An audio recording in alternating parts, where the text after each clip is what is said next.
Bapak Ibu yang saya hormati, sebagaimana tadi dilaporkan oleh Pak Ses, bahwa Kemendikbudristek meyakini bahwa guru yang profesional adalah kunci utama untuk menghadirkan peningkatan kualitas pembelajaran yang berdampak pada capaian pembelajaran.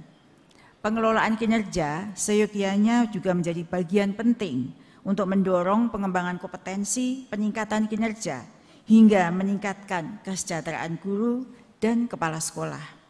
Untuk mewujudkan cita-cita tersebut, Kemendikbudristek bersama Badan Kepegawaian Negara melakukan transformasi pengelolaan kinerja dengan menyediakan fitur pengelolaan kinerja di platform Merdeka Mengajar yang lebih praktis, relevan, dan berdampak.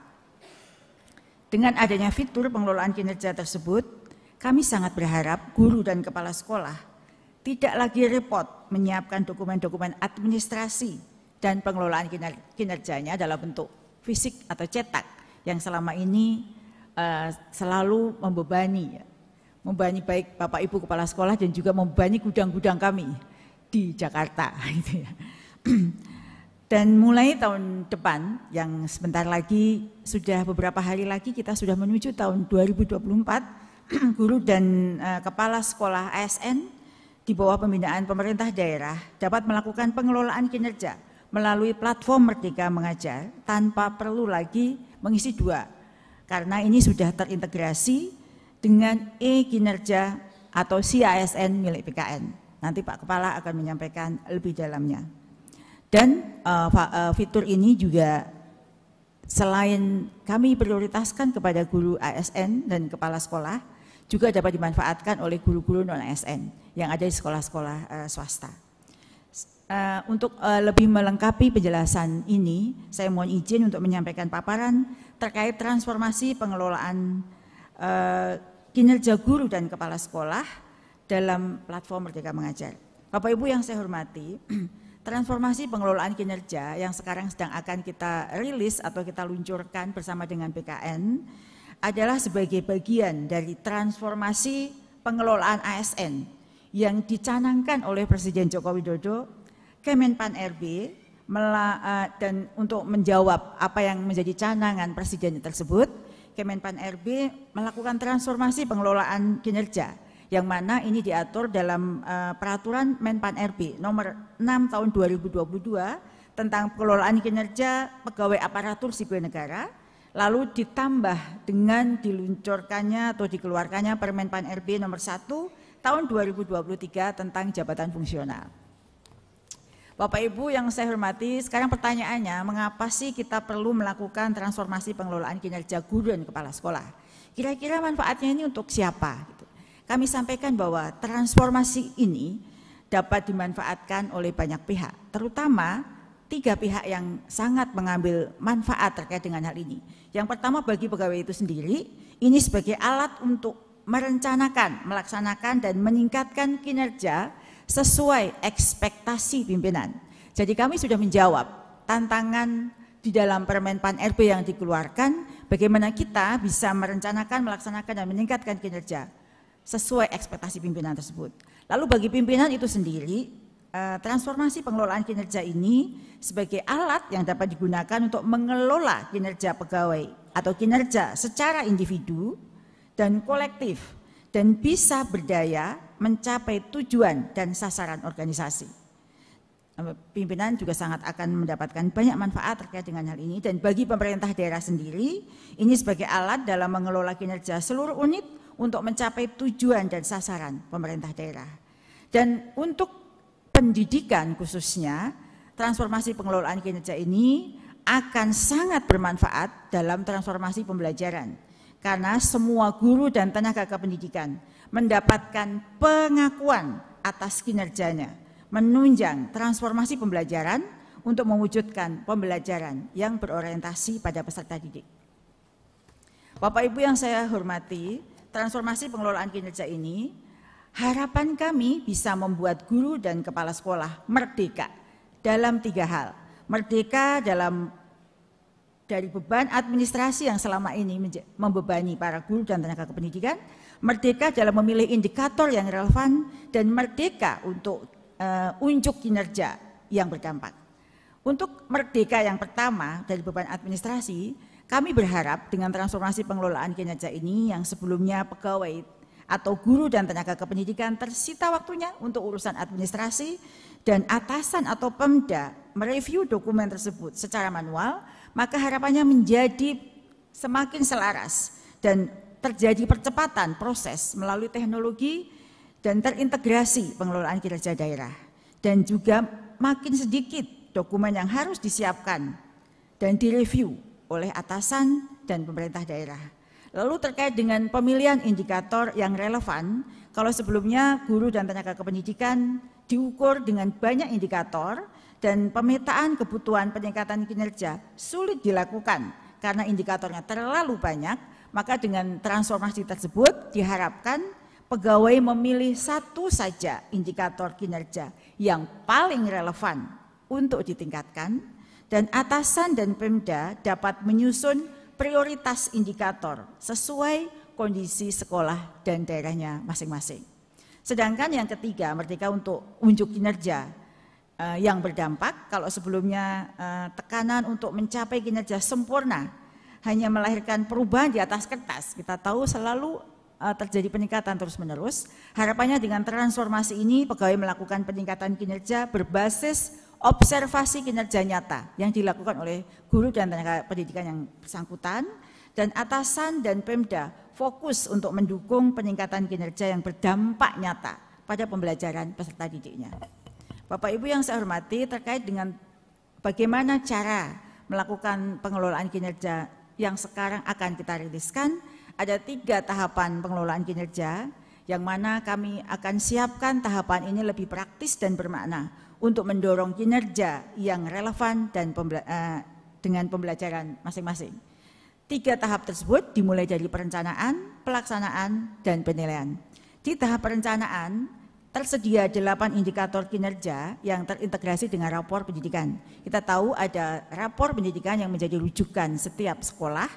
Kemudian guru dan kepala sekolah memilih bersama-sama melalui diskusi 1 indikator kinerja yang ingin ditingkatkan dan berdampak pada peningkatan kualitas pembelajaran. Setelah di forum perencanaan diskusi tersebut, lalu masuklah kita ke tahap pelaksanaan. Di sini tahap pelaksanaan dimulai dari diskusi persiapan antara guru dan kepala sekolah, lalu observasi kinerja untuk melihat status saat tersebut, kemudian ada diskusi tindak lanjut antara guru dan kepala sekolah, lalu upaya tindak lanjut apa yang dilakukan untuk memperbaiki kondisi sebelumnya yang ada, dan melakukan refleksi tindak lanjut. Ini adalah sebuah siklus peningkatan kinerja yang dilakukan secara teratur. Dan masuklah kita ke tahap ketiga, yaitu tahap penilaian. Dalam ini penilaian dilakukan didasari dari 3 aspek yang relevan. Pada pertama, upaya refleksinya, yang kedua, upaya belajar yang dilakukan, dan yang ketiga adalah perubahan praktik yang sudah dilakukan. Penilaian peningkatan kinerja juga mempertimbangkan juga aspek pengembangan kompetensi atau usaha pengembangan kompetensi yang sudah dilakukan oleh guru maupun kepala sekolah tersebut. Bapak Ibu yang saya hormati, 3 tahapan pengelolaan kinerja yang lebih teratur, sebagaimana yang tadi disampaikan pada slide sebelumnya, akan dilakukan sebanyak 2 kali dalam setahun. Kalau di paparan di sana dilihat, bulan Januari sampai Juni itu adalah tahap pertama di mana dimulai kira-kira perencanaan kinerja atau SKP-nya akan dimulai di Januari, kemudian diskusi persiapan di Februari, kemudian di Maret adalah observasi kinerja dan diskusi tindak lanjut, dan April serta Mei itu adalah upaya tindak lanjut yang dilakukan oleh guru yang bersangkutan setelah mendapatkan penilaian atau masukan dari kepala sekolah. Lalu di bulan Juni adalah refleksi, tindak lanjut, dan penilaian. Dan siklus ini akan diulang pada tahap kedua, mulai Juli hingga Desember. Bapak Ibu yang saya hormati, terkait dengan indikator, ada 8 indikator kinerja yang terintegrasi dengan rapor pendidikan, sehingga yang 8 indikator ini yang berdampak langsung pada pembelajaran. Nah, terkait dengan yang pertama, kita akan ada 2 kinerja yang kita ukur, yaitu kinerja guru dan kepala sekolah.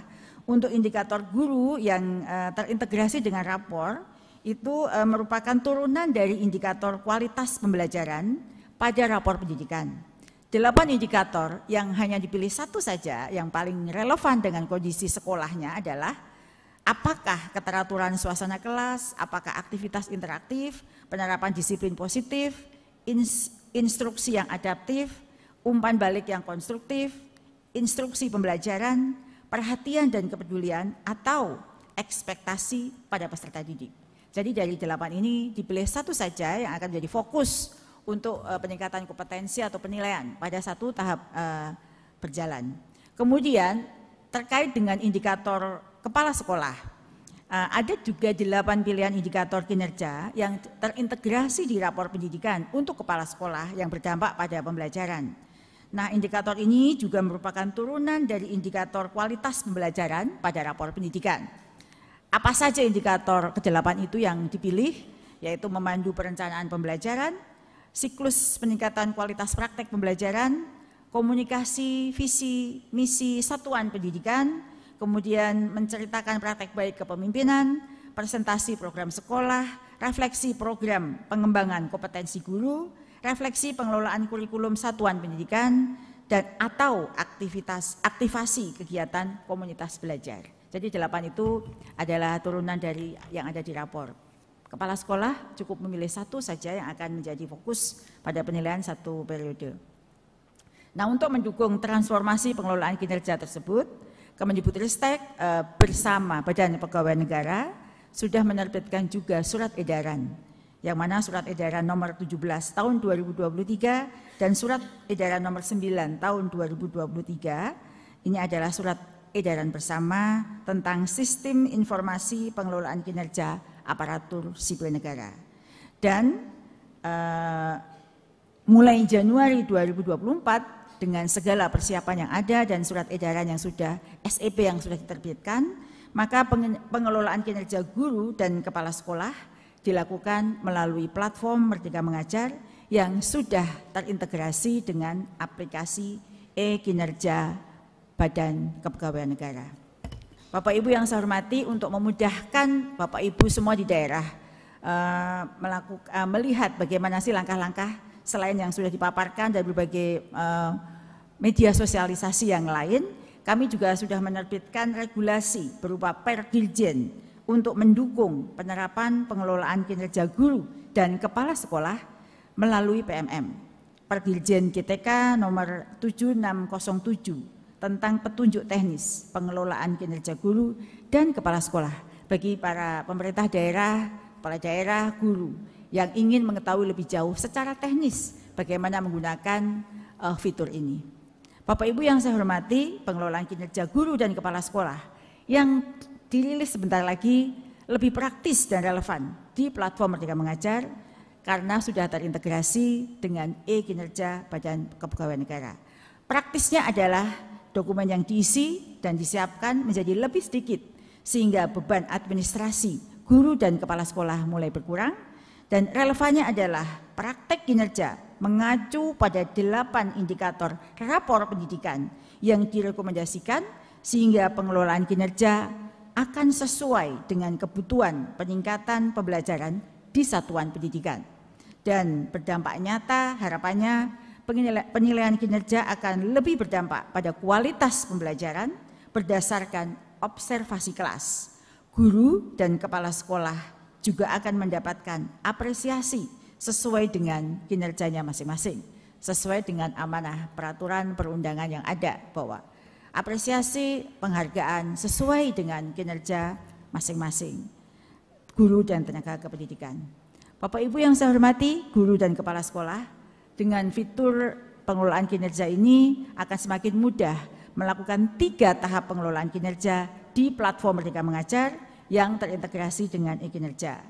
Baik, seperti yang tadi saya sampaikan, di tahap perencanaannya, guru hanya perlu fokus meningkatkan kinerja pada salah satu indikator rekomendasi rapor yang telah terintegrasi. Kemudian mudah yang kedua di pelaksanaan, di tahap ini, kepala sekolah akan melakukan observasi kelas dan melakukan penilaian berdasarkan rubrik yang sudah disediakan di PMM. Dan mudah yang ketiga, dalam tahap penilaian, kepala sekolah dapat melihat rangkuman pencapaian guru untuk predikat kinerja yang sudah terintegrasi dengan sistem e-kinerja BKN. Bapak Ibu yang saya hormati dan saya banggakan semuanya, mulai Januari 2024 mari kita bersama melakukan pengelolaan kinerja guru dan kepala sekolah di platform Merdeka Mengajar. Sekali lagi, Bapak Ibu tidak perlu melakukan 2 kali karena melakukan di BMM sama saja, akan datanya juga akan tersedia di e-kinerja atau CASN BKN.